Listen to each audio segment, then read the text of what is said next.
Yo, thank you for tuning in to When the Music Stops. I'm your host, DJ Rated R, right here with my man Ken Fees in the building. What up, though? What's going on with you, bro?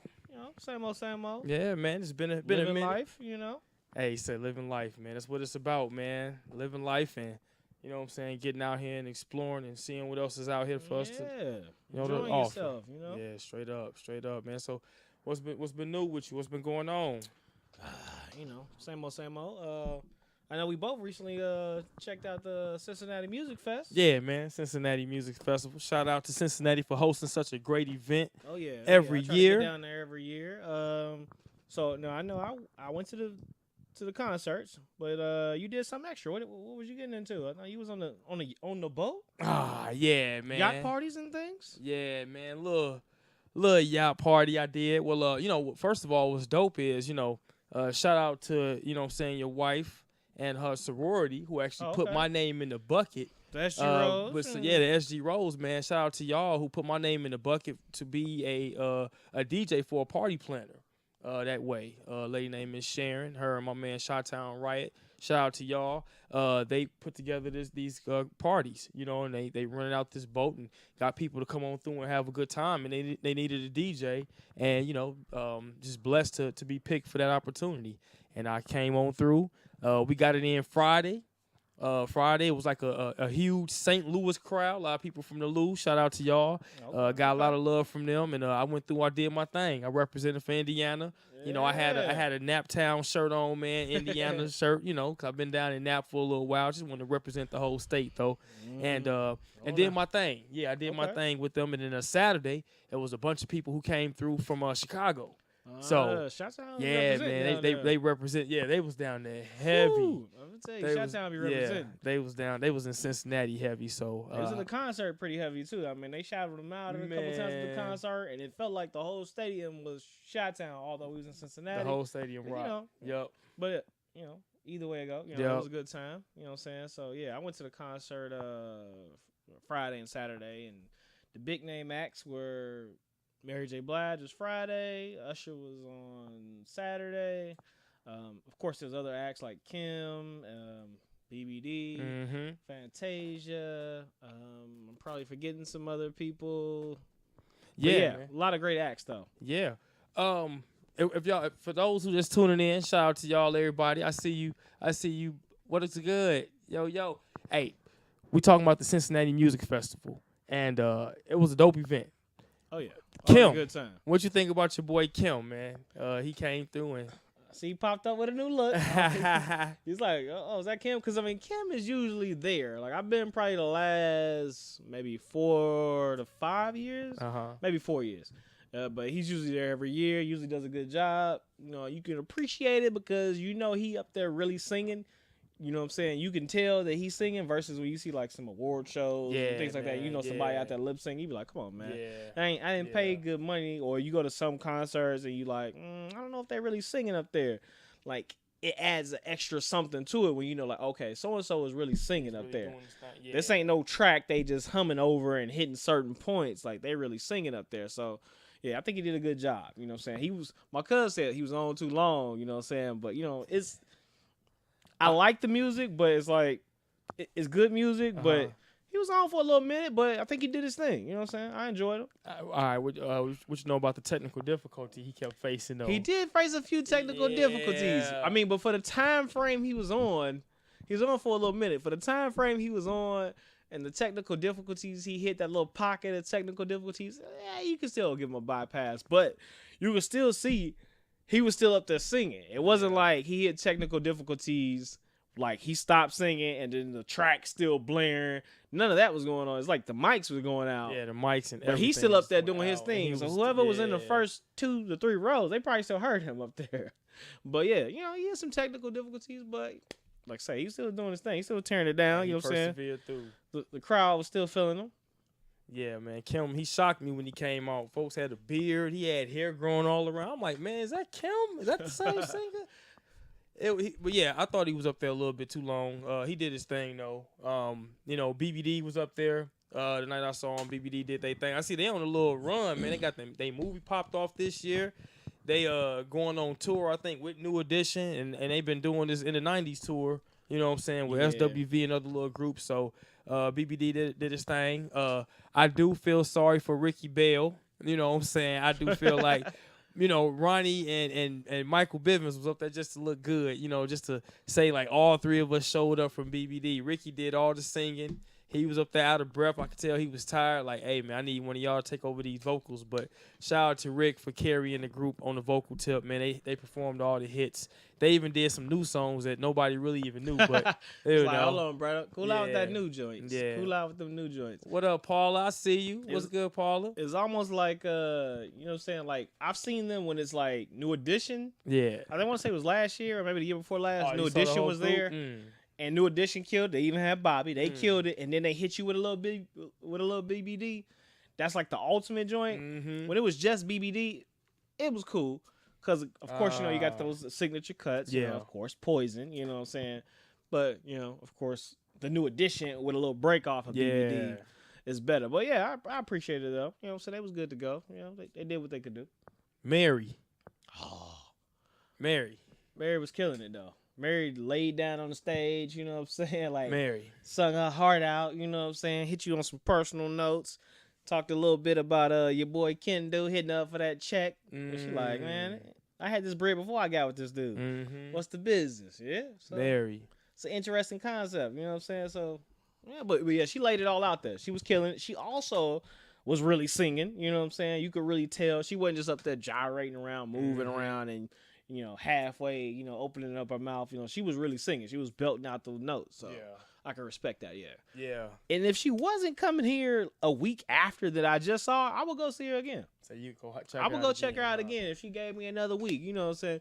You got to get those paychecks every 2 weeks. You know what I'm saying? I don't get paid every week. Maybe I would go check her out. Yeah, man. Mary J. Blige was in the house, man. She I never saw her live. That was my first time seeing her live too. I never saw. Hey, and we just talking about the Cincinnati Music Festival. If any of y'all seen any of these artists live, like BBD, Kim, Mary J, Usher, feel free to chime in and let us know y'all experience with them. We just letting y'all know, huh? Did you catch En Vogue? I got there to catch the middle towards the end of En Vogue. You sound like me. Yeah. I got that. Of course, we heard SWV as we were coming into the building. Oh, SWV was there too? They was there first. We heard SWV as we was coming into the building. It took us like this is the first time we sat on the floor. So we sat on the floor this time. Right. I don't really know. We bought our tickets so long ago. I don't know what made us sit on the floor, but we sat on the floor this time. It took us forever to get to our seats. So we saw about half or a third of En Vogue. And then we got right into BBD. Yeah. So I can't really give you no reviews on that, but dang, I didn't know SWV was in the house too, man. Yeah, evidently they must have only had 2 to 3 songs. They did a week, and I'm so into you and got up off the stage. What up, Nisi? I see you. Shout out to you. Yeah, man. But Mary, man. I felt myself up singing some of her songs. You know what I'm saying? I felt myself up, singing Real Love, and I thought it was funny. I thought it was real. It was the way she was moving and, you know what I'm saying, dancing on the stage. I felt like nothing was choreographed. It was just her feeling the music, feeling the moment.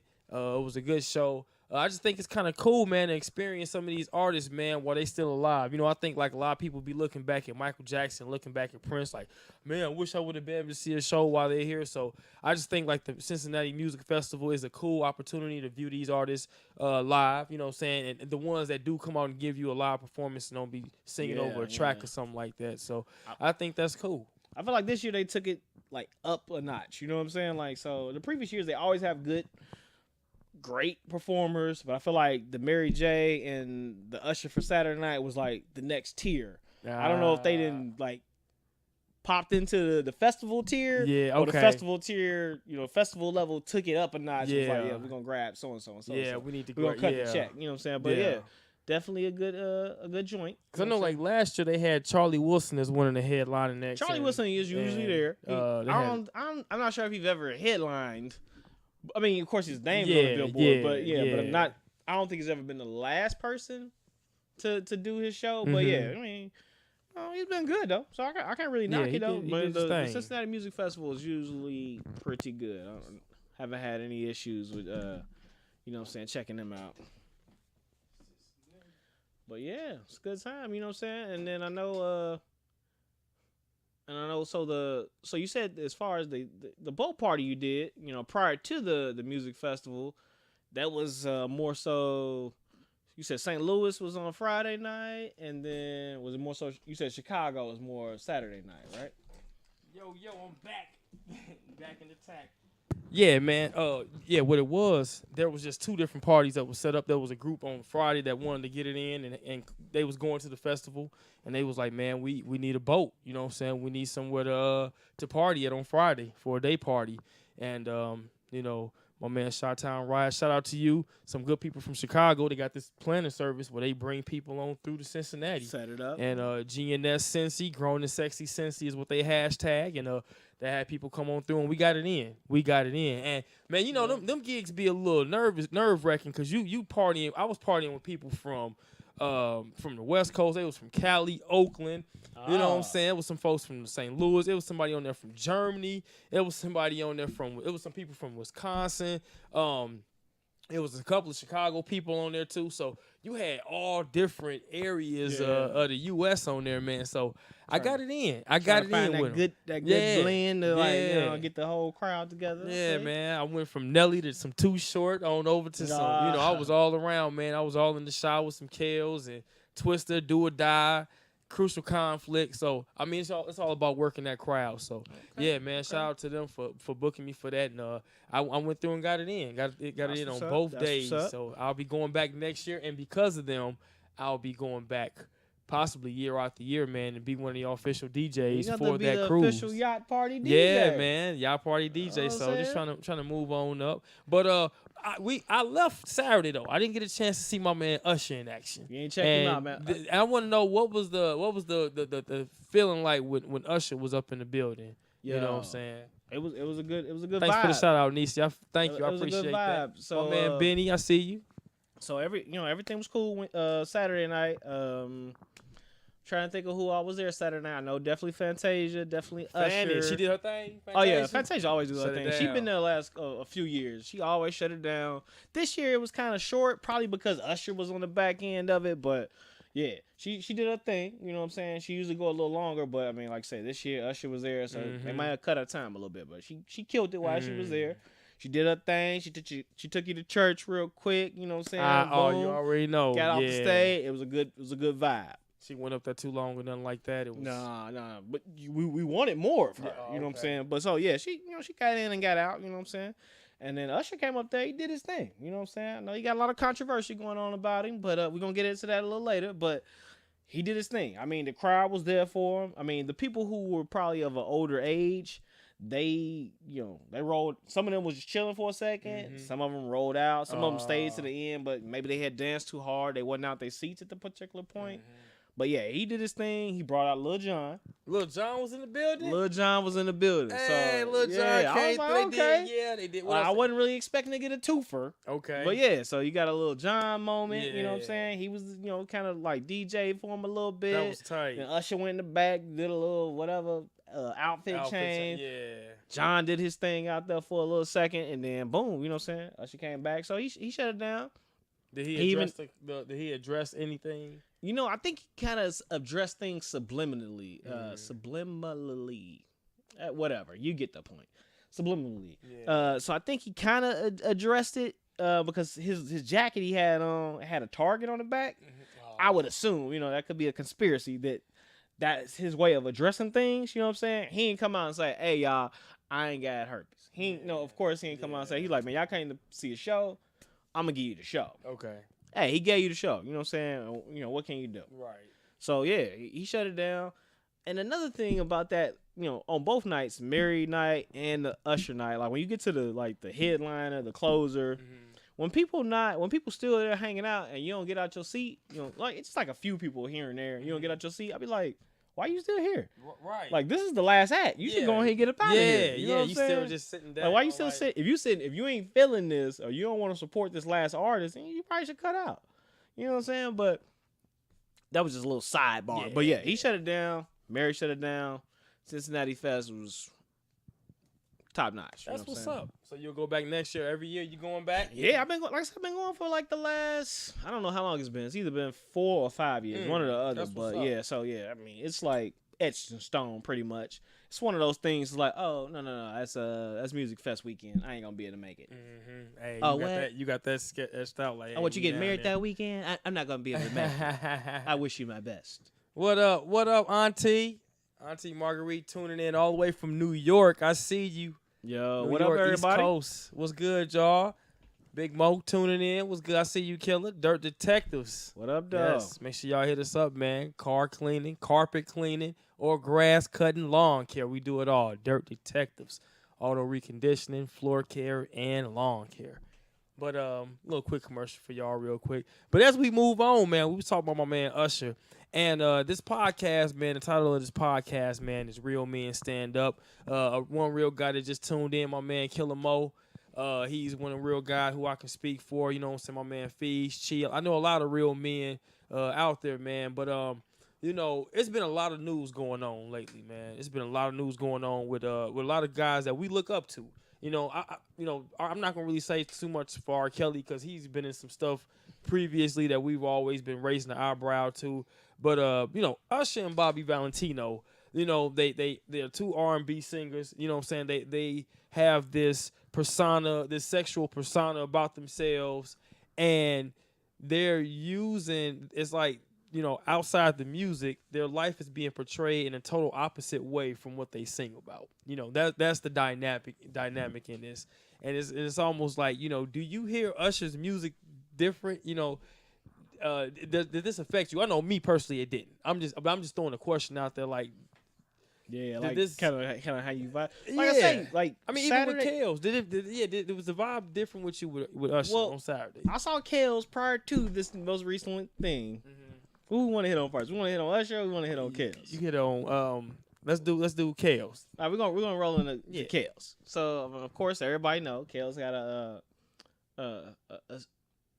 an alleged situation going on out there that he has a cult, is what it's being called, a cult, sex cult of age women that are staying at some of his homes, and evidently they don't call their parents anymore. You know, I mean, of course, I haven't delved deeply into the situation. I mean, of course, as far as I know is that these women are of age.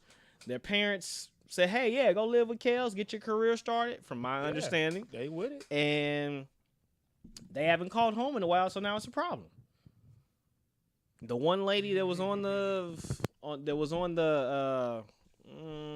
press conference, she said she used to stay at the estate too. And then from my understanding, she just got to the point like, yeah, I'm cool. I'm going to leave this place. So, you know, and my thought, I could be ignorant. My thought process, like, it doesn't sound like a cult if you were able to just be like, nah, I'm cool. I'm off this now. Yeah.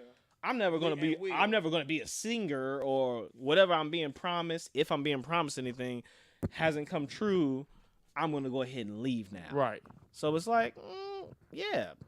I don't know if that's really a cult or not. Of course, we know Kales for that videotape.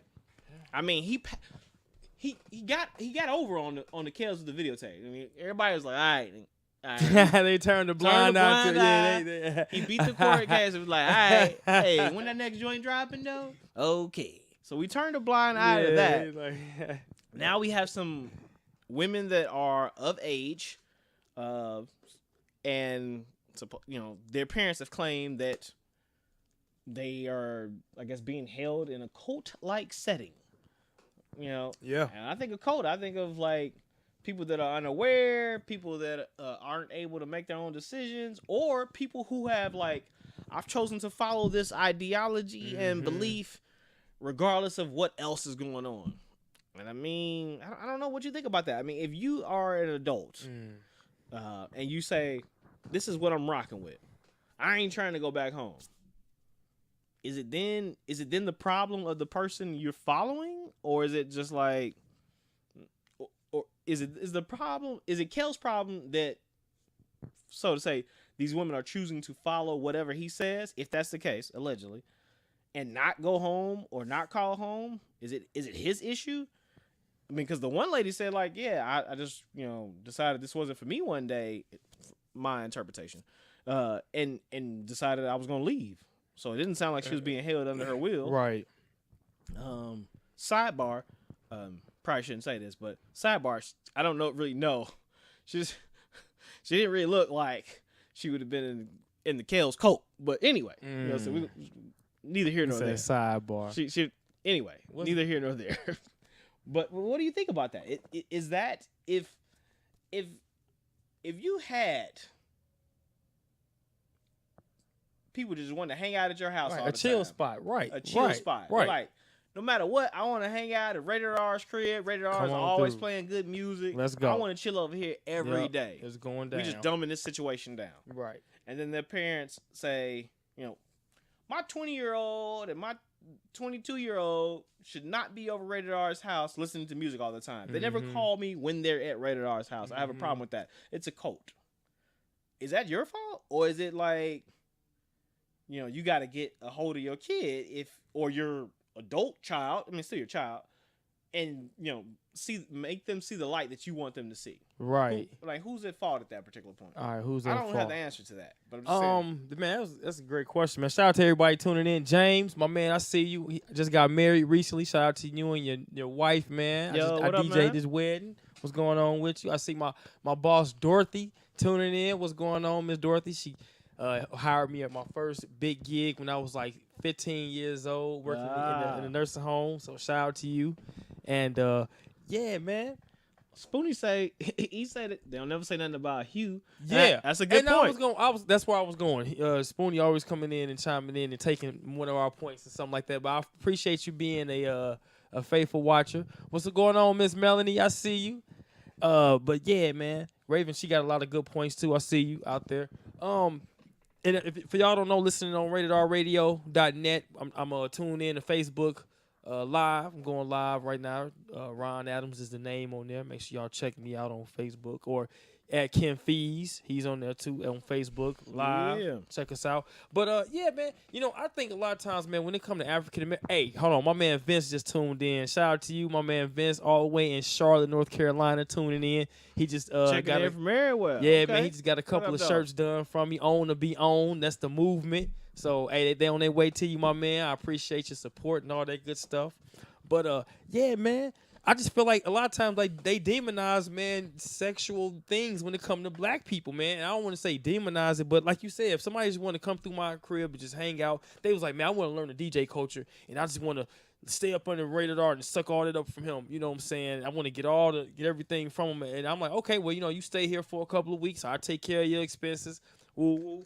And we get it in, and you train and you learn what I got to do. But I think the reason they're calling it, I guess, a cult is because, and maybe people need to go back and learn what the definition of what a cult is. Because like you just said, if you're following an ideology, or if you're being brainwashed, or if you're being forced by nature to do something, then those are more along cult lines. But them women had the freedom. I think it was about the rumors about like what the rules were while they was there. I think a lot of the rules there kind of stirred up people, how they was, they had to stand in the corner, couldn't talk to company.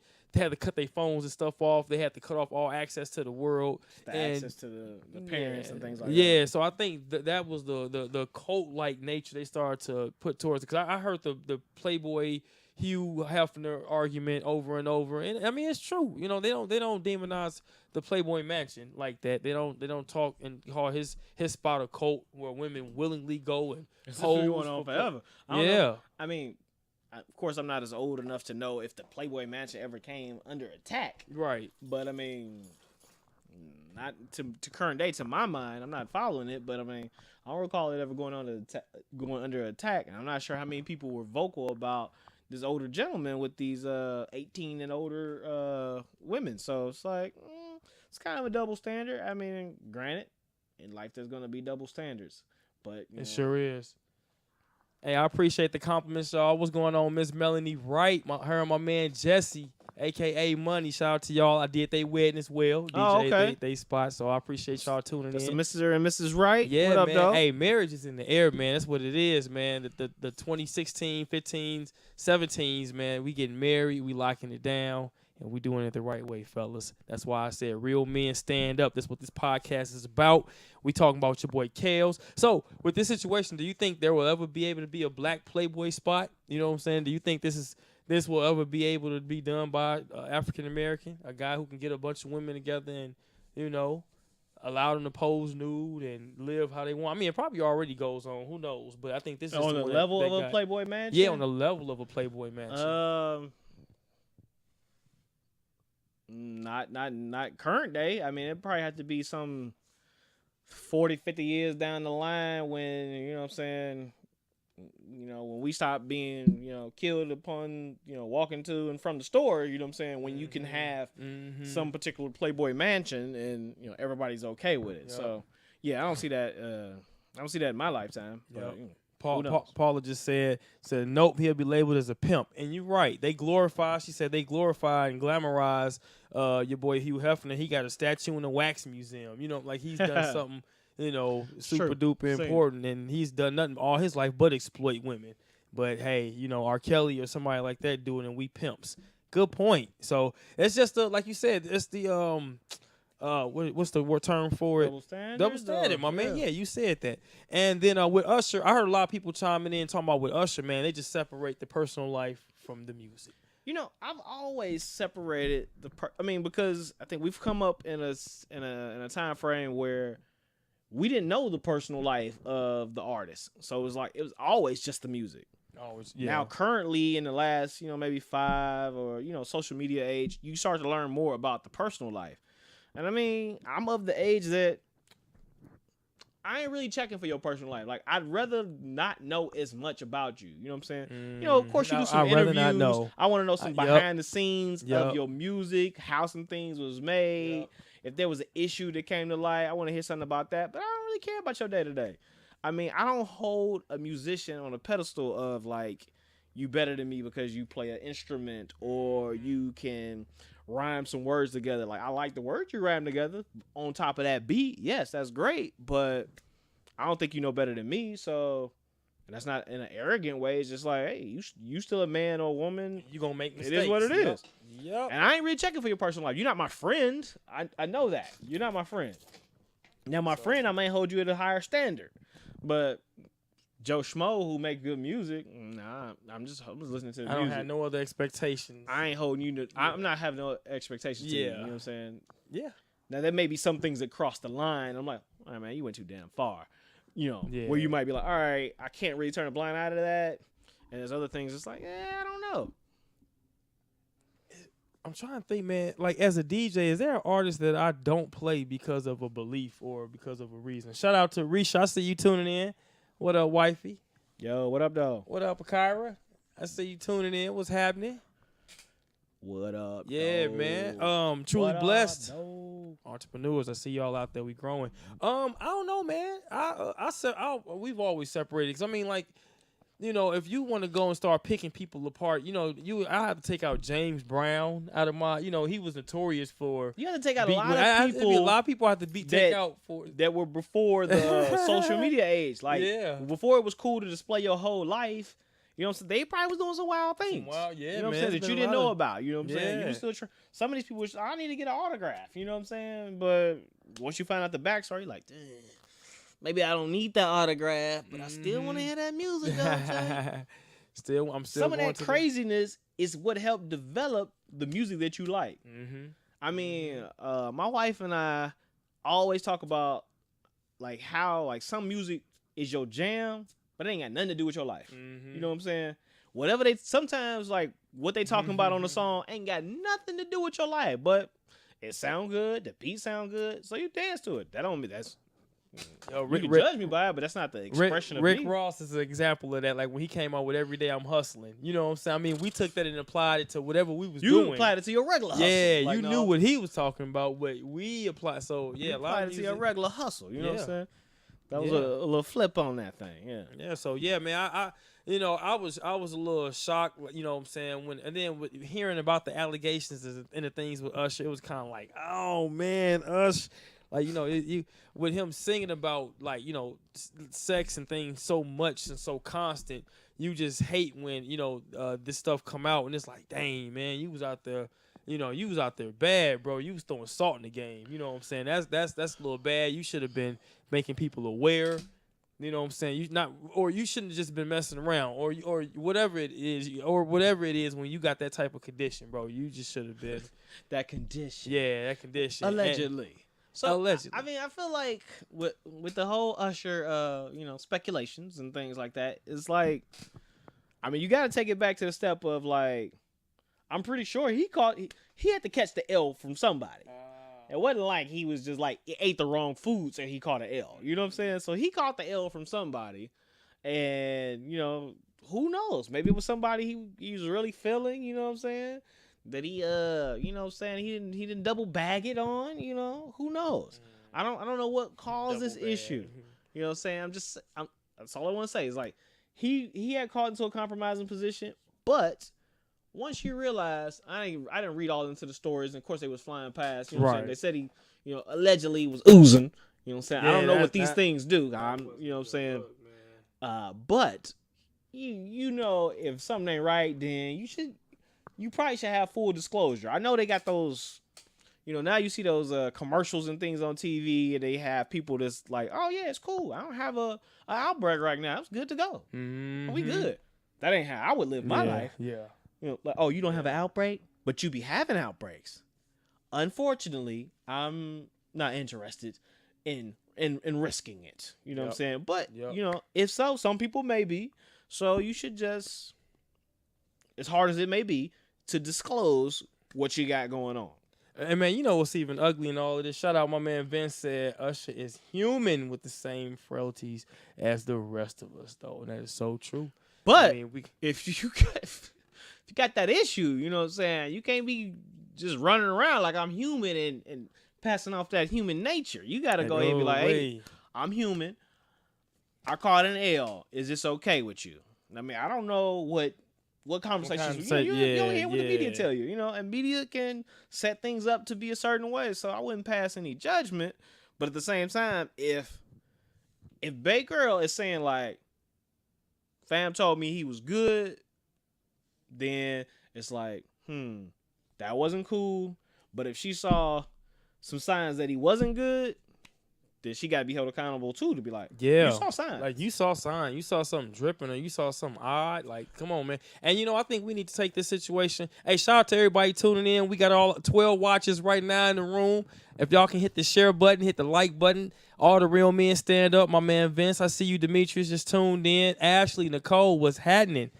Yo, I think, man, she took the bread though. Like, hey, just because your Millie ran out, you need to be quiet. She did. She took that bread. It was, like I said, I'm not fully abreast on this situation, but I thought it was like a second chick, a second woman that was suing, and maybe like the documents from the first case came out maybe to support her case. I could be totally wrong. I could be piecing things together. I don't know, but I thought it was a second girl. Yeah. Yeah, it was. And then, like, I think one of the girls had heard from another case, and so she went back in and was trying to get more money, and it started to become a fiasco. And I think this really need to be a learning process, man. And we need to look at these situations and grow from them. And I think this really brings about a communication factor that. That's the underlying factor. That's the common denominator in a couple of these situations, and we about to hit on Bobby Valentino next. Because the underlying situation is really, man, communication. And we want to get out here. We want to spit game. We want to get it in with these females. Females want to get it in with guys. But nobody's never really having that real conversation. And, I think that's one thing that Usher failed to have with these women. And that's the same thing that happened in this Bobby Valentino case, where I don't think he was failed to communicate. I think he did what he wanted to do, and he has I don't want to say it's an issue. He has a fetish or a fantasy to be with transgenders, possibly. Seems like he has a preference. He has a preference. Yeah, and if that's who he want to be with, then dang on it. More power to you, Bobby V. That's who you want to be with. But running out the room and trying to hide and things like that, Yeah, I mean, with that whole Bobby V situation, like say, conversation rules the nation. I mean, from the video, it just sounds like Bobby V came through with a $50 bill in his pocket, and maybe the cost was $100. And when he didn't have it to pay up, it was like, all right, Bobby V, we gotta blast you. Yeah, I'm not saying that's right.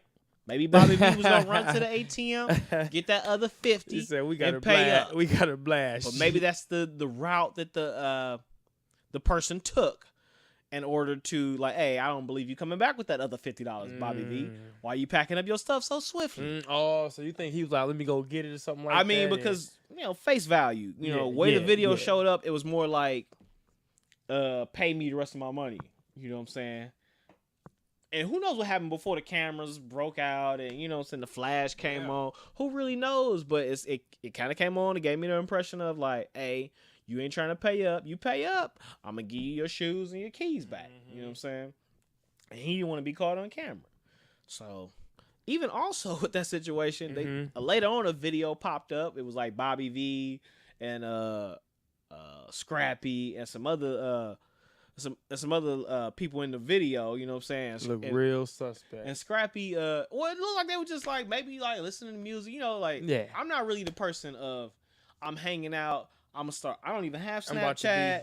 I don't, you know what I'm saying? I don't have all that. So it's like Bobby V posting up videos or Snapchat. I don't know what he was on, you know what I'm saying? And Scrappy was in there, he was just vibing out the music or whatever.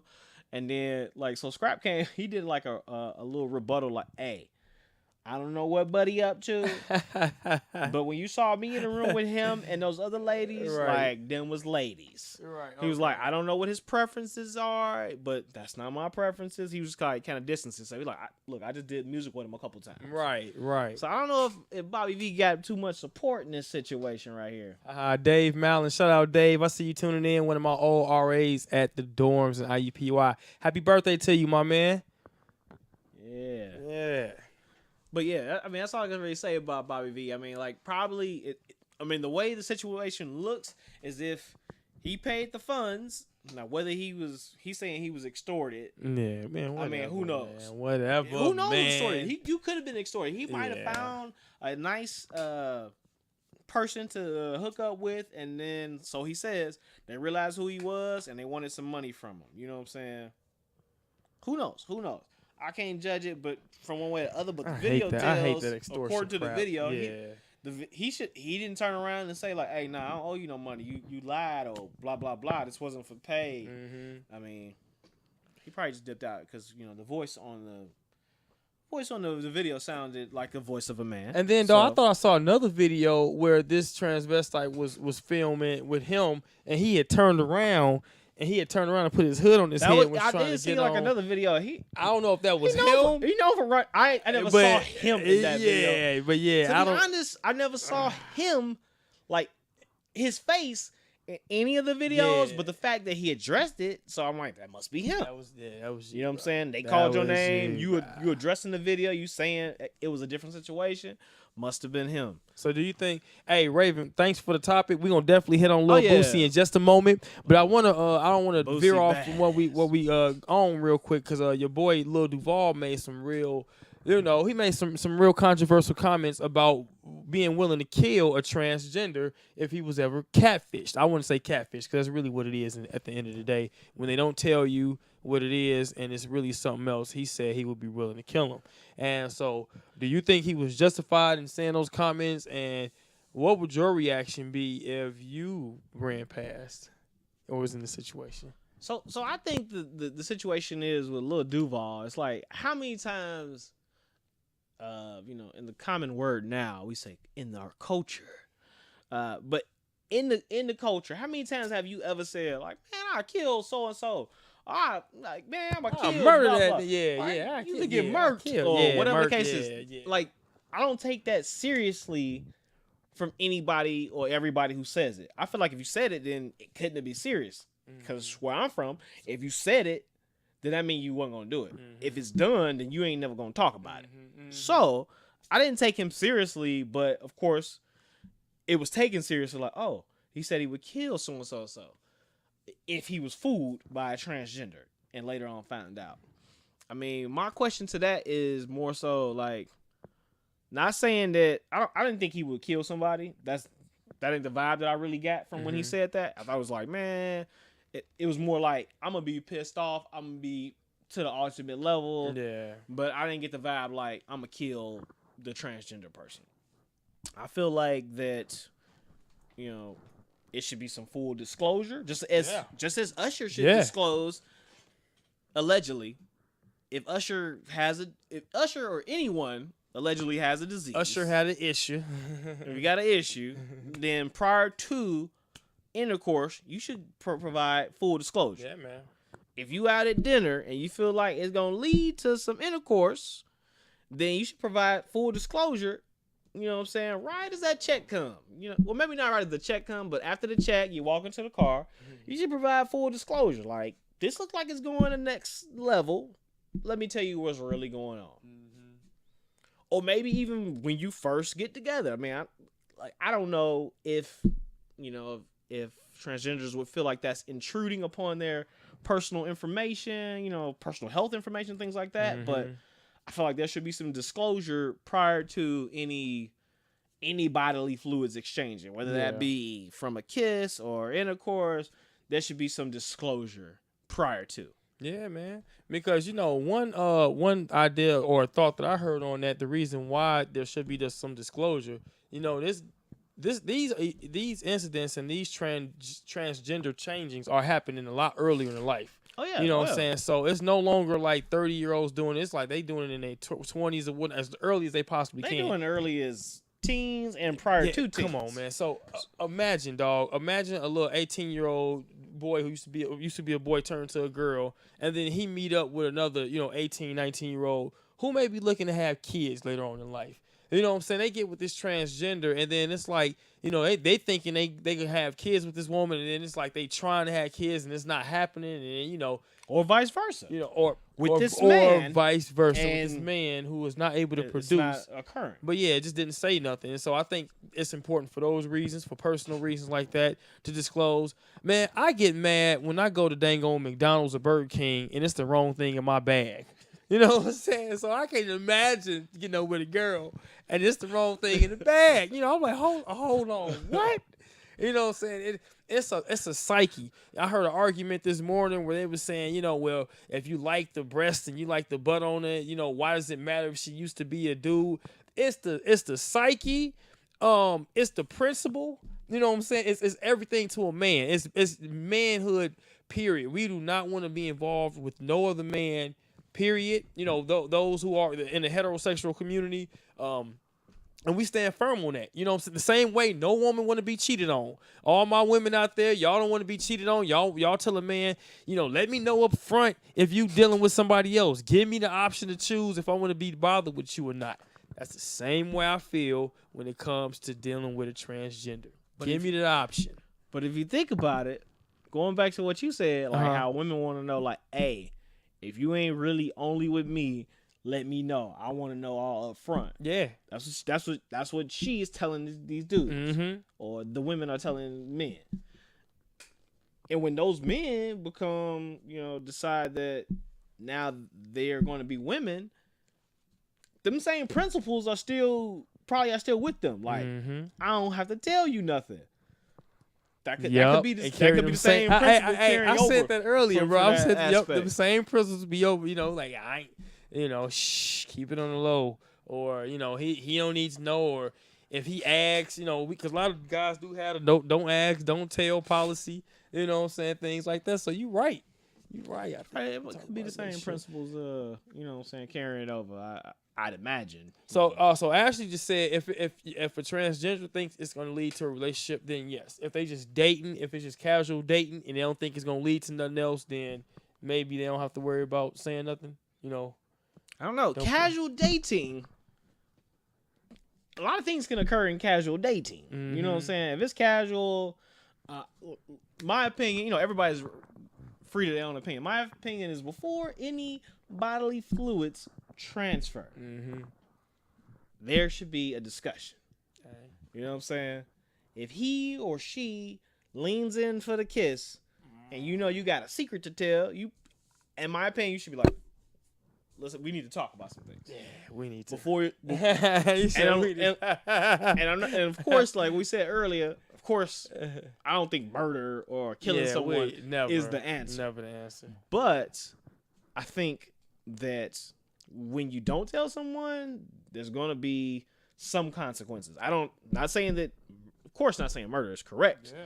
but there'll be some type of consequences, whether it's like, you know, an argument, screaming match, somebody left at the restaurant when you rode together, whatever the case is, from the smallest thing up to the largest thing, there'll be some type of consequence when someone is deceived. Yeah. That's whether you're man or woman. I feel like there'll be some type of consequence. And you know, some men take that very, very, very serious and to the depths.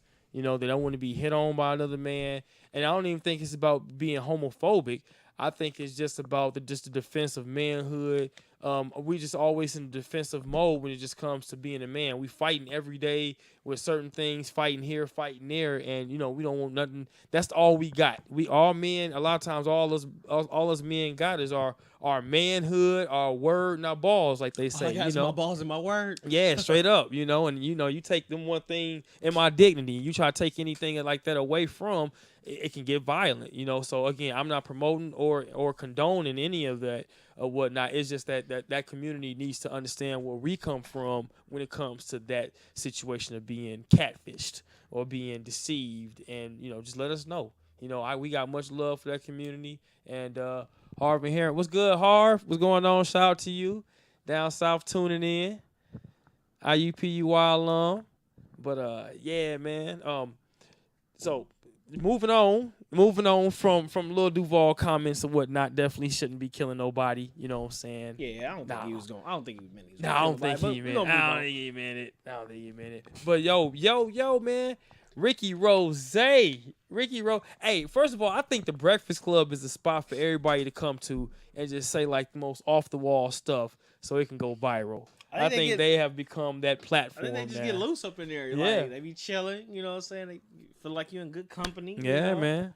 I like the show. And they probably be like, I can say what I want to say. Let's talk about it. Yep, let's talk. And I don't think people should hold the Breakfast Club liable for what somebody on there say. Because, I mean, hey, if any one of y'all want to come up to, you know, when the music stops and be a guest on the show, feel free. But if y'all come up here and say something controversial, hey, we ain't about to be held responsible for that. Don't boycott my spot because somebody came in and said like they hate this group or hate that or whatever. That's their opinion. You know what I'm saying? So I don't think that hate email right on. Yeah, man, right on over to them. So I don't think the Breakfast Club should be held liable. But man, what you think about Rick Ross saying that comment about not wanting to sign females because of how he, you know, may want to have intercourse with them? So, I mean. Even before I watched that full interview. Even before we got to that, it was kind of awkward to me because, like, in that interview, I don't know if y'all saw it or not, but in that interview with the Breakfast Club, you know, Rick Ross come in, blah blah blah. You know, they do the introduction, and then he just like kept going at Angela, like, yeah, let me see some legs. Like I saw you had the legs out. Let me see some legs. I was just like, feeling really uncomfortable about this. You know what I'm saying? It's one thing to like. Admire a woman, like, oh, you looking good, da da da da. But like he, like in my mind, he was like on the verge of like a touch that was unwanted.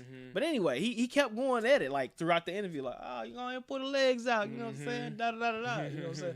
That might be, you know, his way of flirtation. Who knows? But I felt like this seems kind of awkward. Like, I wonder, I mean, she handling herself like. Nah, I'm cool, G. You know what I'm saying? But I wondered if she looking at Charlamagne and envy, like, man, like, hey, man, tell fam to ease up off me. You know what I'm saying? Right. Not that she needed that, but, you know, she handled herself well. But, I mean, I started thinking, like, man, I wonder if Charlamagne and envy feeling some type of way about this. Like, are they gonna talk about this offline? Like, hey, did you want us to, like, chop him off with that? You know what I'm saying? But anyway, neither here nor there, but I guess it was there. They all want to know what he said. What was the comments made? Yeah, so what he said was like, so Angela Yee asked him, like, you know, why you never worked with any female artists and never, you know, got any female artists on the roster. And he was like, yeah, I feel like, you know what I'm saying, she would be looking good. You know what I'm saying? I'll be spending a lot of money on her as far as, you know, the looks and the photo shoots and videos and whatever, and he would want to fuck a couple times. He said he would want to hit a couple times. Just like that. That's what he said. And partially... I gotta hit. Yeah, so partially it was like, that was his honest truth. He like, look, I'm going to probably want to hit a couple times, and he said that would mess up the money. You know what I'm saying? It would mess up that investment of like trying to get her on, and me trying to hit a couple times or trying to be a certain way with her would mess up the money. Yeah, that's you know that's sexist because you know that's what you know women deal with. Is that you know if a dude's in power, that particularly you know most of the time that he trying to get something extra out of the deal versus like if it's you know I put you on as rapping, you know I'm just looking for you to rap. I'm just looking to you know style you, put you in the looks, you bring some money back. That's it. Whereas you know a good looking woman is a part of the label. He's saying like, yeah, I'm gonna do all that other stuff, but I gotta spend a little bit more money on you because you're gonna need some extra things other than a dude, and then you're gonna be looking good, and I'm gonna want to hit. So I mean, flat, you know, straight up and down, I was like, yeah, that coupled with the let me see them legs, I was like, man, that interview was kind of weird, dog. Yeah, he like was just thirsty. He seemed it's kind of off. I'm just like, first of all, you know, like I agree, you know, what I'm saying that was a sexist comment, but at the same time, you know, he spoke his truth because other people probably come up there and tell you something different, like, oh, I just haven't found the right one I want to work with. Versus being but they really feel like, no, I'm going to be on some scumball. I'm going to be on some sleazeball, so that's why I just stay away from it. I try to keep my paths clean because I'm going to be on some sleazeball. You know what I'm saying? And they may not tell you that. He told you that up front. Of course, now he apologized for it. But it's like, if you a woman and you sign to his label, you might need to keep a look. I mean, but he never really answered the one question that she asked was like, so you try to holler at her and hit, and she say no, then what happened? Right. They never got to that point. So is it like, hey, you know, what's up, da-da-da-da-da? If she says no, like, what happens at that point? Do you cut the promotion for her, the money you putting into her projects and things like that? That's a whole nother level. But, yeah, I thought it was foul. I mean, that whole interview was kind of weird to me. I was just like, ew. It felt uneasy. Yeah. Man, you know, like Ashley, she said it was real ignorant it is real ignorant on his part. I mean, it said a lot about Rick. It said a lot about I don't want to say men because Rick Ross don't speak for a lot of men in America, but it does say a lot for where a lot of our mindset is when it come down to getting money. You know, like if I ran into a beautiful lady or whatnot that was able to sing, that can be the next Rihanna or something like that. Instead of thinking like, man, I can make my empire rich, I won't sign her because I'll feel like I can't control my hormones, my sexual emotions for this woman, and I feel like I gotta hit. I think that displays a sense of entitlement. Like I gotta smash just because I give you money. You know what I'm saying? That displayed that. What if she was married? Gotta respect the truth over a lie, unfortunately. Yeah, and you're right. I respected a whole lot, but it just said a lot about dude. What if the lady was married? You know what I'm saying? She got a husband or whatnot, or a dude, or in a serious relationship. You gonna still pursue her? You know what I'm saying? Like that trying to hit? Yeah, who knows? That may change the situation, but I mean, he was honest enough to say the comment, but I wouldn't say on the flip side if there was a woman running a label, you know, whether she was an artist and she had her own label, if she hired a sex symbol man that's, you know, singing, rapping, whatever the case is, you know what I'm saying, that she may not feel the same way. So, I mean, I won't take the onus on men. Right. I would say it's a people thing. Not every person, but I would say that there probably are some women that's like, oh, I got so-and-so working for me. So-and-so looking right. So-and-so been in the gym. Like, hey Fees, I'ma holler at it. You hitting on something, bro. The same way women won't hire like a maid or a nanny or something like that. They may look too good and they don't want them around the house because they may hit on their husbands or something like that. So they may hire, they may hire the older nanny. He ain't checking for her. Yeah, he ain't checking for her. So, you know, discrimination with that is done a lot. Women do it too. They may not hire a certain, or like you said, they may not hire a certain sex symbol because they feel like they may be attracted to the male and they may want to get on with them. Or they may, not to cut you off, they may hire that sex symbol, like, the music is okay. But he is the sex symbol. And be like, hey, you know, you gonna have to peel off a little bit, playboy. You know what I'm saying? And they, you know what I'm saying? To be honest, it's like, it's probably from a man's perspective that dudes are probably more willing to be like, all right. Versus, you know, a woman that's like, all right, you're really intruding on, you know, her being, you know, everything that's her, you know what I'm saying? This is special, you know what I'm saying? Versus a dude probably like, I'm doing it out here for less. So I'm about to smash for a deal. All right. You know what I'm saying? So, I'm doing it for less. Might as well. Oh man, it just shows he can't stick to the money and stick to the. It does. Like I said, man, that comment, man, said a lot about it. Although it was the truth, indeed, it just said a lot about his character, man. And we've all been in situations where we've worked with attractive people, and we didn't let it mess up the money. You know, everybody I don't know nobody who's been in with a sexual harassment case or anything like that. So apparently, if there has been some smashing going on at the job or whatnot, it was consensual. It ain't mess up the business, ain't mess up the money. And that's my thing. I'm like Rick. If I'm Rick Ross, I hire on a girl, a lady, whatnot, beautiful. I'm spending money doing this, doing that. If it happened organically, cool. You know what I'm saying? Whatever. That but still can mess up the money. It still can, but it's not gonna be like I gotta smash. And that's what threw me off about the comment. It was more so of his I have to attitude, like an entitlement. Like he felt entitled to hit if he brought her on and spent all this money. And you know, so you know, he got railroaded for the comments. He came out and apologized. And these are the things that happen, y'all, when the music stops. That's what this podcast is about. We chopping it up on what goes on in society when the music stops and how it reflect and reflect in our society and go around. But one thing I want to hit on, Fees, that my homegirl Raven brought up earlier was your boy Lil Boosie. Lil Boosie, if y'all don't know, Lil Boosie was just involved in a scam where over $300,000 was missing, went missing. I think it was about 361. About 361 to be exact, was missing from his account. Ballpark. If Fees, my man, want to speak on the rest of the situation here? Yeah, so I remember a while ago he was popping up on IG. You know what I'm saying?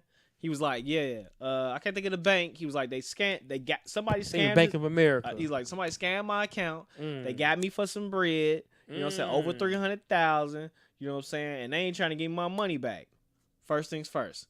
FDIC only covers you up to 250,000, I believe.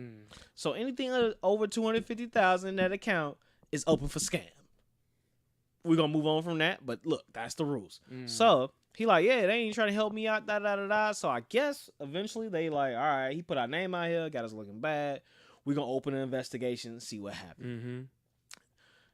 Their investigation comes back to like, it's so and so and so and so been acting on your behalf, and that's that's supposedly your brother. I don't know if that's a blood brother or like your homie you didn't grew up with since kindergarten. What the case is, so that is the case. So the bank is saying like, hey, this person who was in your camp, who is your brother, brother blood, or what I'm saying, street blood, whatever the case is, this is the person who took the money. And that's the proof we got. Boosie, I haven't watched that, caught up on that video, but allegedly he said he cut his brother off. Yeah, he sent out a tweet or Instagram post saying, he cut them off, that whole side off from the family. Oh, so that's real blood. Yeah, that was, I think because his last name was Hatchet. It was like Tariq. It's probably like his father's, one of his, father's kids or whatnot. Okay. Yeah, so he was a blood brother, and he had to cut him off, and it's sad, man. So what you doing in that situation? Write it off? Man, I heard somebody speak on this earlier. I'm not no get the cops involved type person. I'm not trying to put you in jail. I just want my money back. And I'm cutting you off. I'm not no real physical dude, so you know what I'm saying? So going and beating him up, it's really not going to serve me no justice or whatnot, but letting him know how I feel and, you know what I'm saying, and everything, and cutting him off from there. That's what I'm doing in that situation, but I want my money back. I'm suing. I want all my money back, and Yeah, I mean, really think about it. That 361, Boosie can go do about a concert and a half, get that money right back. Yep, and he good. Get that money right back. Yeah, no need to go whooping him, right? Because it's like it's your brother. Now, if you ain't got that type of money, then you probably should whoop him. But since you got that type of money. Don't whoop him because he might sue you now. And get some more money. Exactly. You know what I'm saying? Don't do this. So just let him go, cut him off. I ain't, you know what I'm saying? I wouldn't like you can get access to that type of bread. Like, don't go prosecuting, you know what I'm saying? It's like, hey, fam, I hope you do well with that 361. That's yours. Go ahead. Do your thing. Don't you done bit the hand that fed you. You know what I'm saying? Because I'm going to keep rocking. Yeah. So, that's probably how I would handle it. I just have to let it be like that. You know what I'm saying? I ain't going to whoop him. I ain't going to take him. I ain't going to send him off to jail. If you got some of that 361 left, I want it back. Other than that, cut him off and keep moving. Cut him off. Cut him off. And I'm glad you said that. This is the principle. Yeah, I feel you. It's the principle though. And cut him off. This week I had to cut somebody off myself. You know what I'm saying? And not to be just putting my business out there like that, but the thing here is, man, when you're growing and you are going to a certain place in life, there's going to be certain people that's trying to get in contact with you.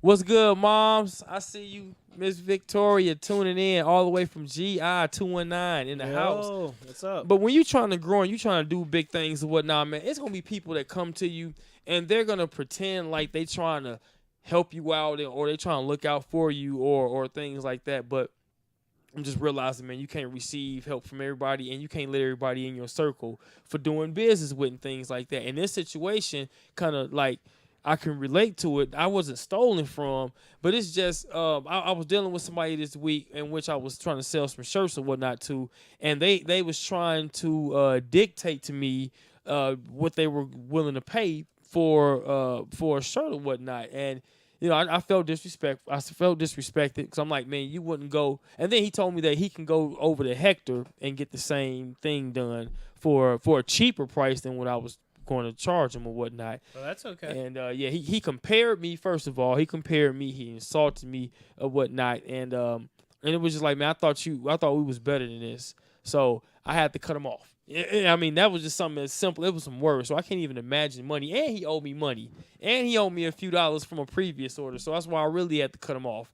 You know what I'm saying? I'm like, I can't even be. Yeah, the audacity of you to act like that. Tell me what you gonna pay me when you already owe me for a previous order. So, man, cut them off. We can't deal with clowns in 2017, 2018. You know, we too old for that. I know, you know, at 34, man, I'm way too old for the bull crap. So I saw this situation with Lil Boosie brother, and I'm like, man, just cut him off.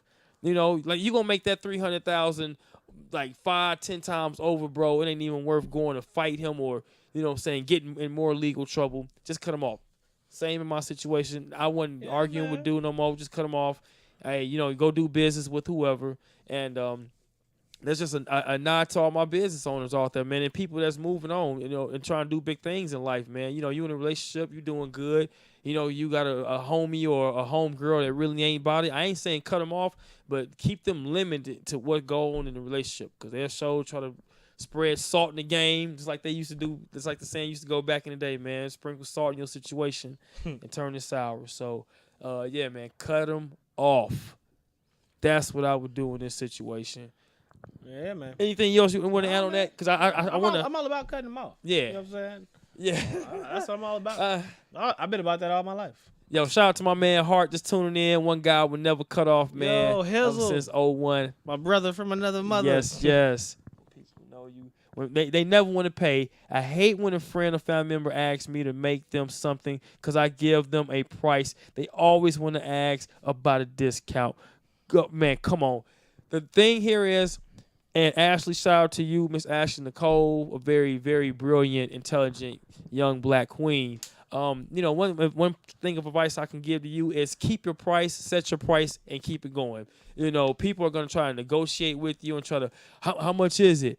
All right, so if I get this and try to negotiate, you know, you can't do that at Walmart. You can't do that at Kmart. You know, it's like you can't do that nowhere else at these other establishments. So don't come to me putting up a argument.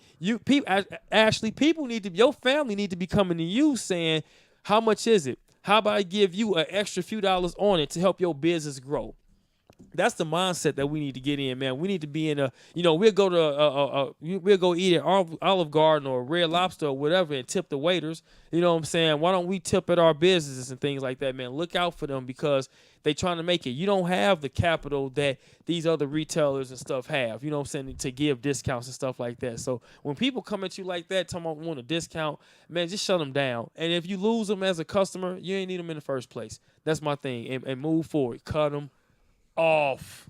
yeah. Cut them off. I feel you on that. I mean, I'm not sure if I'm ever looking for a discount when I mess with my peoples who got different businesses that I support. It's like, how much is it? If that's something I'm willing to pay, then I'm gonna pay you. I'm not gonna ask you for a discount. You know what I'm saying? I don't even ask for a discount when I'm out and about at the big stores. You know what I'm saying? Man. Even if I could, it's like, I'm not willing to pay that, so I don't want it. Exactly. Somebody gonna have to approach me and say, no, I give you a discount. Yep. Oh, okay. We can talk about some things. Yep. But I ain't gonna hit you up like, I need 50 shirts. I know you charge $80 for that. Can I get it for $75?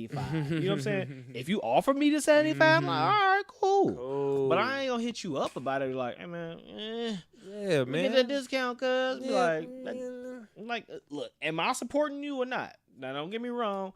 I don't support everything. I only support things that I'm rocking with. And that you need. That I need. So I'm not supporting. Hats off to anybody who has their own business, doing their own thing.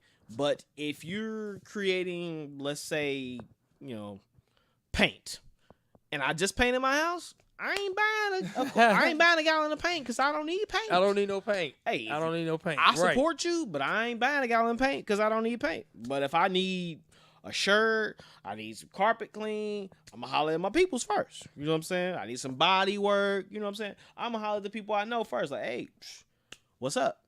How much is it for this? If that's something I can afford, that's something I'm willing to pay. Then I'm rocking with you. I know you do good work. I'm gonna go with you. Yep. Ashley, she said, was crazy. She sold more to people that she don't know, and that's another thing. Ashley, getting into business. I like to encourage all my people who watch who thinking about starting up a business.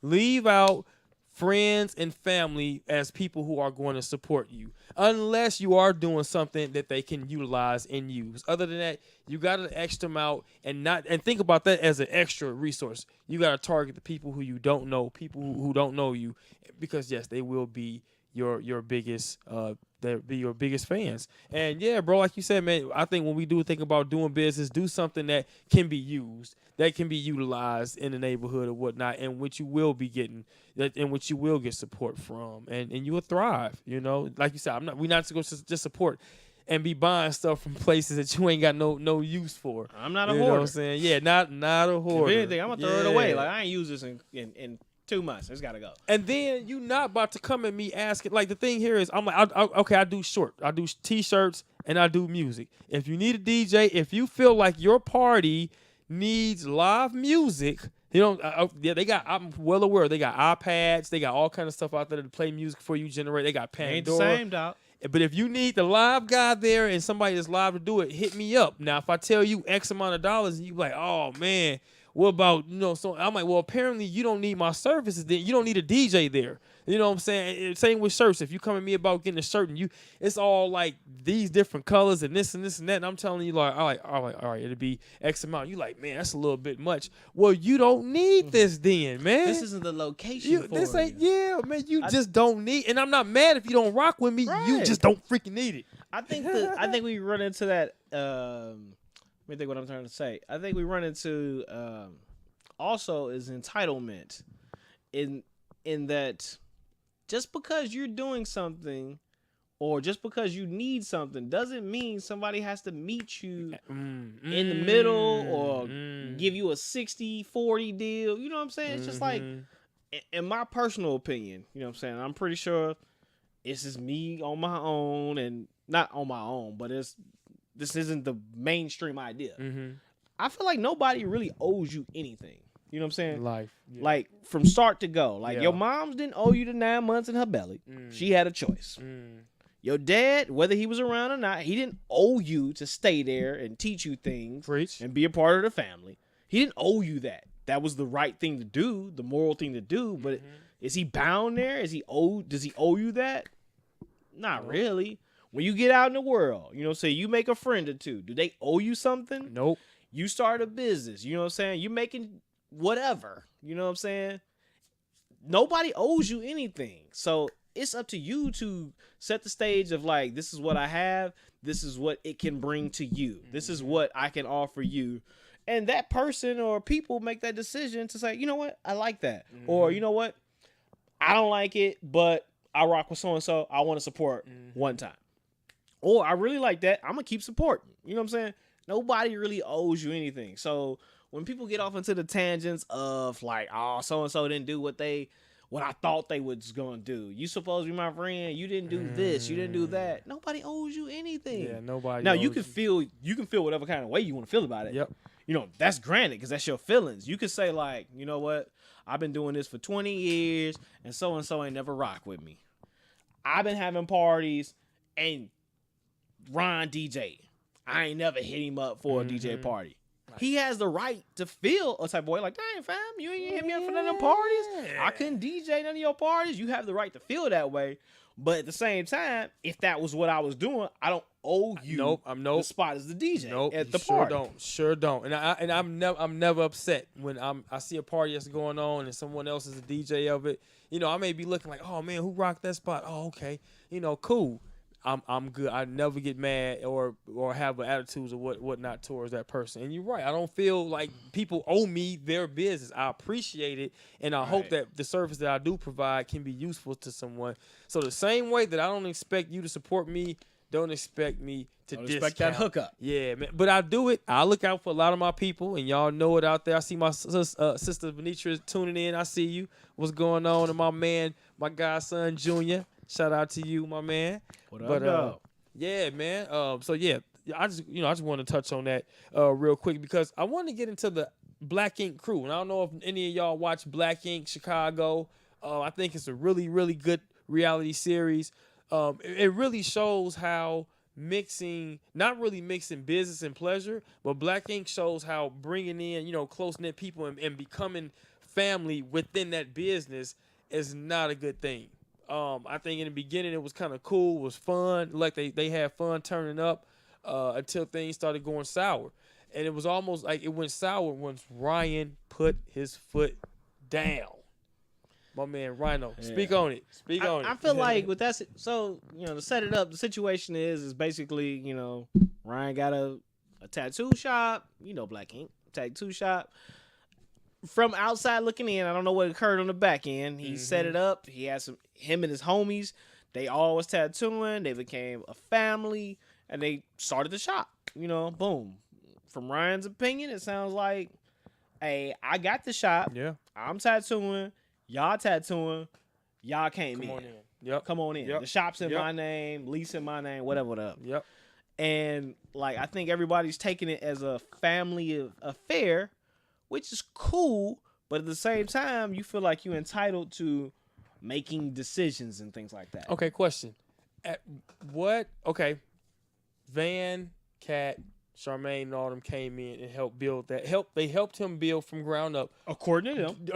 Right. Okay. Right. I'll take it at face value. Hey, thanks, Paula, for the shout out to the cheerleaders as well. I appreciate y'all for plugging me with that. And thanks for all the plugs you be putting me on. Yeah, man. Okay, so at what percent or at what, I don't know, how much involvement of ownership does Van them have? Should that have been something discussed in the beginning? Because, I mean, if they were not in the shop bringing in customers to tattoo to bring notoriety, bring money in, then how was Ryan going to really grow the shop? So it's kind of it's two sides to the... Yeah, it's definitely two sides to it. But, granted, I don't have any ink.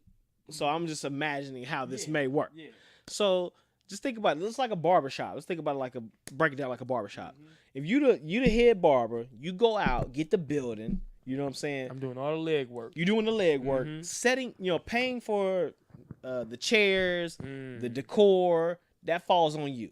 Money talks. Is what I'd imagine. That falls on you. From a barbershop or a tattoo shop, whatever. Tattoo, they might bring in their own chair. I don't know.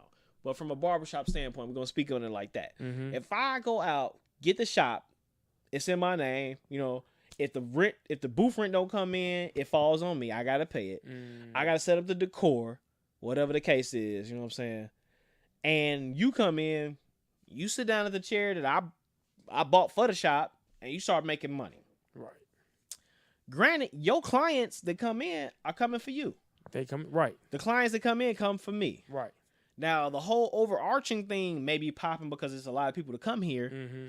But if I cut you out, if you've been doing your thing, tattooing or barbering, your client's going to follow you. They gonna follow wherever I go. That money don't stay with me just because I have the building, you know what I'm saying, because it's in my name. And so what percent of ownership would you have in it? If I go out, do the paperwork, get the name. I don't know if this is the case with Black Ink, but if I go out, do the paperwork, get the name, even, honestly, the way I look at it, even if me and you, we brainstorming, we come up with the name. Let's say I say, oh, I'm going to start a barbershop. You like, oh, I cut too. And we brainstorm, come up with a name. I go do the paperwork, get the name. The name is mine. I go get the shop. It's in my name. Right. The shop is mine. Right. Now, you might have been in there with me brainstorming from day one, but the name is mine because I went and did the paperwork. The shop is mine because it falls on me because we got a 30-month lease. And, you know, you could pop in and out. You could pop in after 12 months. You could pop in after 24 months. You could dip and go. But the shop's still on me. So I don't know what type of ownership you would have in that particular state. I think it would be up to you to say, oh, okay, we coming up with a name. I think it would be up to you or me to say, like, all right, let's do this together.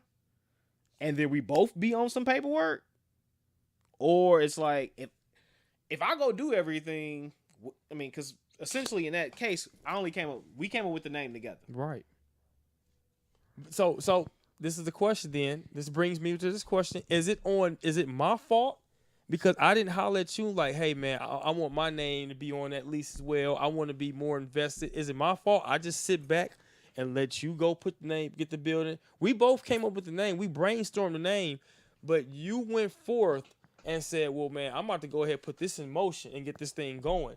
Is it my fault for sitting back and just trying to ride off your coattail? Like, man, well, Kenny getting it done. We be Kenny Cuts then. All right, I just go and work in Kenny Cuts shop. And all the while, you're building your plantation for me to come work on. I don't realize this until the plantation get going. I'm like, I'm on the plantation like, hold on, man.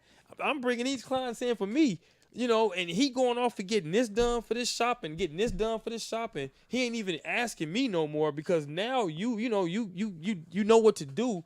You've gone off. And so he's sitting back. And I'm saying he as in Dude Van. Yeah. That's what I gathered. Yeah, he's sitting back. Face value. He's sitting back looking up. Shout out to all my business owners in the building. We are talking about Black Ink Crew.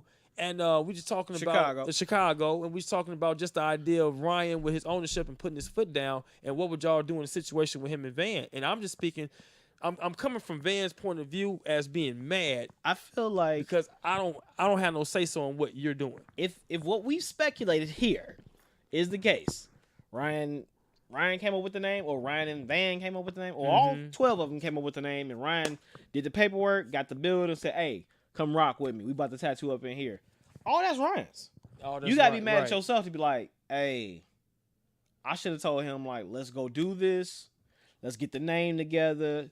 Or if you know, like, you may not know that I went and got the name. Possibly. But when it's time to, when I start talking about going to get a building, if you involved with the site, like, okay, let's find a spot, then you should be like, all right, let's get down with that.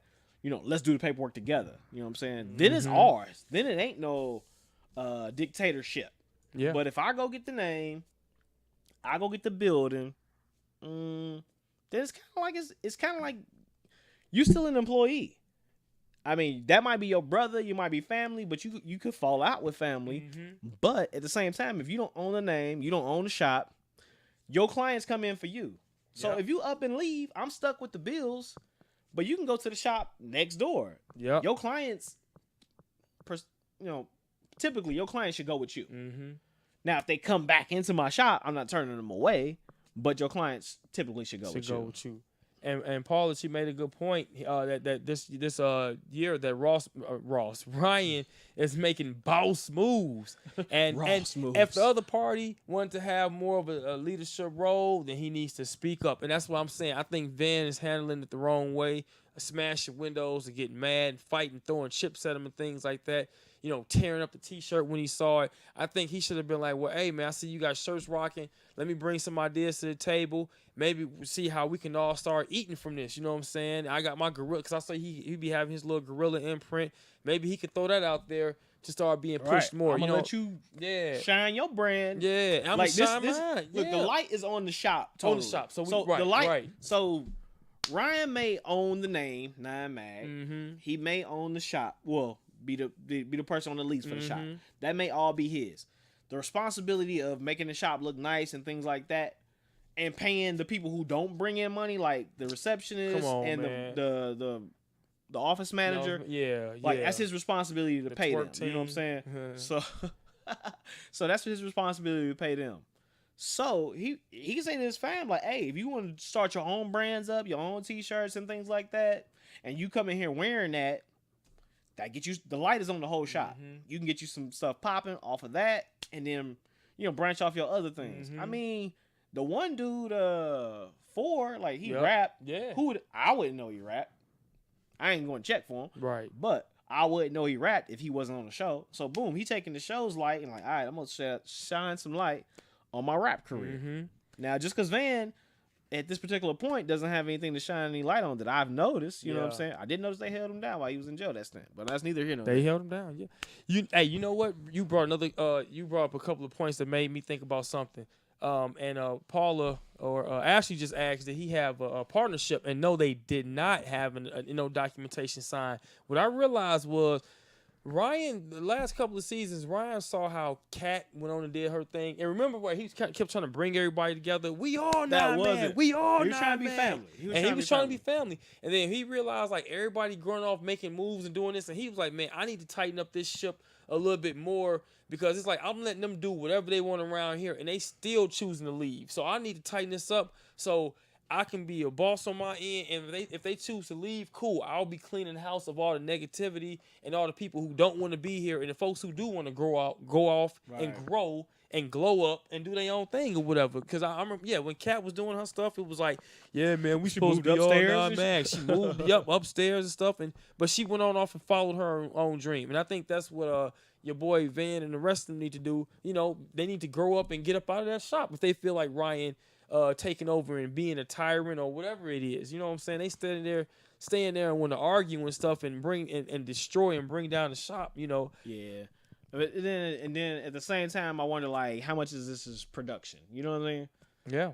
Yeah, because a certain percentage of it is production. Oh, it's like, yeah, man, we gotta get good TV. We gotta make it good for TV. Yeah. You know? Some of this is production because we know they ain't going nowhere. This is where the light is at right now. You know what I'm saying? Some of them who ain't flourished just yet, they would be foolish to like dip off and do their own thing where ain't no show popping on them. Just like Black Ink New York. You seen old dude Puma, he went and did his own thing. He started being a little guest star. And then it was like, I don't even see him no more. Nope. So it was like, he never tattooed no way. It's like, So, yeah. So, yeah, man, shout out to Black Ink Crew. It's a dope show. I think it really showed entrepreneurship on a real personal level. It shows the ins and outs of people coming together and becoming a close-knit family once you work. It shows the entitlement that's being shown, you know, the twerking and the silliness that goes on in these establishments when they need to be in there doing work. It's almost like that's all old girl Charmaine do, man, is twerk the whole freaking. Hey, the concert I went to, she worked for the radio station now. The concert I went to in Chicago, she was on the stage. So, hey, twerk can get you somewhere. Hey, get you somewhere, man. And, hey, last but not least, before we get up out of here, man, we got to chop it up about Power. Y'all been keeping up with Power, man. Anybody been y'all can chime in if you want. Power, man. What are your future predictions for the next couple of episodes? What do you think? What twist do you think is about to go down now? I mean, I don't really know. I mean, I'm glad Ghost got out of jail before the season was over. Because I was like, man, I thought he was gonna spend. I can't think of what show that was where somebody spent the whole season in jail or the whole season captured somewhere. But neither here nor there. But I know when they did the Wire. Never mind. Go ahead. But the Wire was kind of that second season was weird. But go ahead. So I'm glad he got out of jail. But Right. now he in debt. So of course Tommy is homie. He gonna be like, man, I had to do what I had to do to get Tariq back. I owe you some bread. Then he got he either got to be the puppet or the older gentleman that he bought the club from up under. He gonna have to play that game to get that debt off. You know what I'm saying? That real estate game. And then so the dudes want Tommy to separate. Yeah, Chicago. Chicago wants Tommy to separate from Ghost. And that should be fine because Ghost he don't want to be in it no way. Right. And then he getting a tug of war to be in this real estate game. So it's like, you should just do your clubs in your real estate. Yep. I'm going to come through and pop a couple people every now and again if you need me to. Yep. You know what I'm saying? Ghost Tommy do his thing, separate. And then Ghost got to pay him that money because that's what's going to get sticky because of course he got to pay that money to somebody. But he ain't just collecting that for himself. Chicago going to be looking for their payment. Sure is. I don't know. Oh, because that's what they waiting on. Wow. Chicago going to be looking for a payment. They sure are. You know what I'm saying? I don't know if Tommy going to have to go into a stash. Oh, wait. So you saying Chicago will be looking for their money from Tommy. Tommy just got hit by Ghost. That situation going to be a little sticky. You know what I'm saying? Because if they applying pressure to Tommy, and Tommy like, hey, I need that money from you. And clearly Ghost ain't got no liquid. Yeah. What he going to do? Because Ghost only got the one club. Yep. I mean, you going to try to make Tommy wait until some real estate games pop off? Or he going to borrow some more money from old boy, Peter Pan? Oh, man. Someone going to have to. Dre about to move up. Rest in peace, Julio. Man. Rest in peace, Julio. Dre about to get cut short, though. Because you saw that little... I don't know if he gonna talk his way out of it, but Tommy was on him like, yo. So you knew Kanan was alive. Like, what's the deal? And then you gonna notice that Julio got killed on some gang stuff. Yeah. So that's going somebody eventually is gonna map his way back to Dre. That 718 group, yeah, man. It's gonna poor Dre. I was rooting for Dre in the beginning, man, but he's still in the cools. But hey, man, you know who I think was a smart player in this game, man? 50 Cent, yo. 50 Cent played everybody in the game and got out for free. Check this. He played jukebox like he was trying to get with Tariq and befriend him and get his trust. But the whole time he was getting money from Tariq. He was getting money from Tariq, little homeboys, and robbing them. From little homeboys and robbing. He might have been splitting that with jukebox. Yeah. But that money he was getting from Dre that was all him. He was getting bags from Dre, and Dre leave him alone. And he all right, look, nigga, I'll leave him alone. And still messing with him and things like that. So I think in the end, cashed out on Tommy's money. Yeah, man, cashed out. And so I think once he got all that and realized he can work together with Ghost and get jukebox out the way, he was like, all right, let me go on, let Ghost ride. I think he felt guilty about killing his son. You know what I'm saying? And he probably I don't want this to happen to Ghost, so I'm gonna go and let them ride off, and I'm gonna let him ride, and you know what I'm saying, do his thing. So, and Jukebox was cold blooded. Yeah, she was, and she kind of tainted his relationship with Ghost's son. Yeah. You know what I'm saying? So I think originally he wanted Ghost's son to be kind of looking up to him, how his son was looking up to Ghost. Oh, so I think that's where he originally came from. How you have my son up under you while you had me taken away in jail. He sure did. I'm about to take your son to this side of the game, and then once Jukebox kind of ruined that, he got his bread in hand. He I don't really need you no more, Jukebox. I don't need her.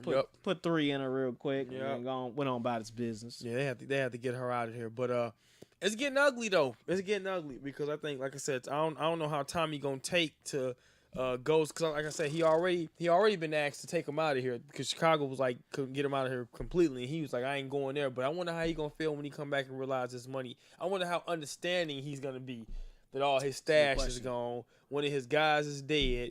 You know what I'm saying? And he was working with Kanan on doing it. You know what I'm saying?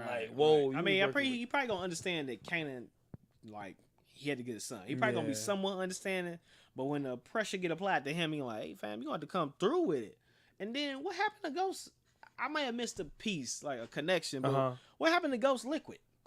All that money he took up out of the safe, out of the secure. What are those boxes called?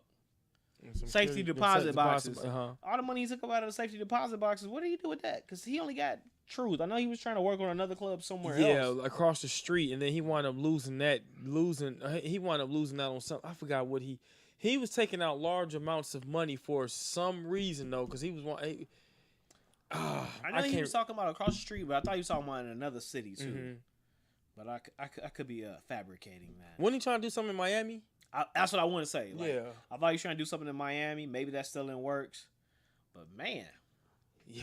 Yeah. So yeah, Ghost is in trouble financially. I mean, he's out, but it's like he's broke. So this is like a Ghost level gonna have that to get we a loan really against the black card, ain't he? Yeah, man. Get that rush card, get a loan or something, Rush bro. card. Because it ain't looking too good for him financially. So that's where we at. I think Tariq is about to be scarred in the head. He about to be messed up. Because, now he can't believe Slim and he can't believe his daddy. So he about to be all, I think, messed up next couple of episodes. One last thing. You peeped that hug to his daddy? Yeah, he still had like. He was like this limp. Yeah. His daddy got him all gripped up. Like, I just saved you. Dude. Unforgiving. Yeah, he still feel like he had like some resentment against his dad because he didn't really hug him back. Like, oh, thanks. You know what I'm saying? I don't know because he was off that lean. He was too slow motion. He couldn't really get his arms up or what the case was. But yeah, I peeped that hug. That hug was one-sided. Yeah. You know what I'm saying? It didn't really seem too cool. Not thankful. It wasn't no thankful hug. Like, I'm gonna leave your ass up in here, cuz. Yeah, it was. See how you think for yourself. Ooh, so I don't know, man. There's so many twists and turns now. I don't know. I'm pretty sure this next couple of episodes gonna be some crazy ones. I'm glad finally we got an episode where we didn't have to see Angela Valdez and the rest of them in it. We got a chance just to see Ghost and Kane in them. We have to worry about. I like Proctor though. Angela about to go after to see who really killed. Oh yeah. Oh boy, that's man. another twist. Oh like, yeah. She about to go hardcore in that. She ain't got no paycheck coming in. She might have to move in with Paz. Yeah. You know what I'm saying? Her sister, but she gonna go hardcore to figure that out. She's back. She sure is gonna be back on Sunday, man. Yeah, I think the other dude, man, be creepy. I look at his face and laugh every time they show something. He be looking all scared, like, "What did you find? What did you find?" So yeah, Julio, man, rest in peace, Julio. I ain't expect him to get taken out. I thought dude was gonna cut the Locos thing off his neck. I didn't think he was gonna stab him up. You see them karatas that was showing? I don't know if he was gonna make it, even if he just cut that. Yeah. Bro, that karate was exposed. It was getting some dirt, some grease and things on it. It wasn't good. Rest in peace, Julio. I ain't expect him to get taken out. So I don't know, man. Hopefully, Dre better hope they don't find out who that he set that up, because that's gonna be real ugly for his demise in the Empire. But overall, man, Power was a good show. I'm definitely invested. Shout out to everybody out there who's invested in that show. We come back every other week and discuss it. So we'll be back in a couple of weeks to chop it up with y'all on this show that we air every Thursday or every other Thursday night on ratedrradio.net and Facebook Live. Check us out. Check it out. Who was that? Or Dre got... Oh, yeah, he do. Yeah, Tommy been wanting to get at Dre for the longest anyway, so I think he gonna find out what happened, and that may be the next one taken out. Who knows? Yeah, but that's another piece of the puzzle. He move a little product. He might just strike a little fear into him. Yeah, because I ain't gonna lie, I looked ahead and I saw one of the future things said that Dre gets a unexpected promotion. So, he kind of hinted to that one of them, what's the name? But Julio gone. He might get the promotion, and then they might figure out, like, oh, hold on, you set up Julio. Yeah. So, we gonna see, Yeah, because the thing here is Tommy gonna find out that it was a gang hit when he see that his thing chopped off on his neck. So right, he might probably be able to tie it back in to Dre immediately. Yeah, but it's gonna come out. It's gonna come out. So but yeah, it's a great show, man. So before we wrap this up tonight, bro, anything you wanna? Nah, man. Appreciate y'all for checking in. Yeah, Paula, what's going on, man? All my people out there, I appreciate the support, man. Ball Hall. Yeah, Ball Hall. Yes, from day one. Yeah, man. Can't wait for the next episode to come on. I live for my Sundays. I live for actually Saturday nights when they come on at 12 a.m. I try to catch it at midnight if I'm at the crib. No spoiler. Yeah, man. Hey, man, y'all, when you watch Power on Saturdays or early Sunday morning, man, don't talk about it until Monday. You can't tweet about it. Just wait. It's 10 a.m. and it'll come on to 9 p.m. Yeah, man, just wait. Have some courtesy. Just wait. Yeah, it's like talking during the movies, man. Yes, thank you. I appreciate y'all tuning in. This was a really great show, and it wouldn't be nothing without y'all energy and y'all feedback on what we sit up here and chop it up about. But we are bringing this to y'all every other Thursday on ratedrradio.net. I'm your boy DJ Rated R. This is Kim Fees, and we are out for the 2017. Y'all have a good one. Peace.